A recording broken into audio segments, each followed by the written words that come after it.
In our everyday lives on the ground, we use optical fibers for really high-speed communication, and that capability has been adapted for use in space near Earth.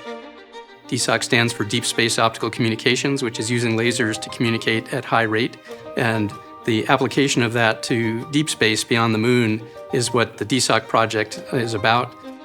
Primary objective is to give future NASA missions the tools for returning data at much higher rates.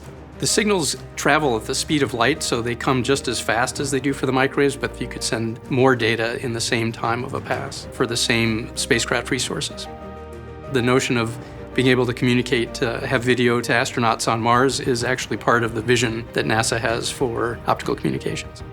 DSOC consists of a flight terminal that flies on the Psyche spacecraft, and then a ground network that has a station for transmitting up to the spacecraft and then receiving the laser signal down from the spacecraft. Here we have to send a laser beam from Earth that the spacecraft has to receive, use as a pointing reference, and then initiate the communication link. So it's a very flight and ground joined at the hip kind of telecommunication system. DSOC is being implemented as a technology demonstration to show that we know how to build terminals that can do this, with the idea that in the future they can be flown as part of the operational communication system on future missions. And we designed the terminal to operate out to about Mars' farthest distance. And Psyche on its cruise actually does a Mars flyby, so it's an excellent vehicle for the demonstration of deep space optical communication. DSOC is the first time that there'll be optical communication demonstrated beyond the moon.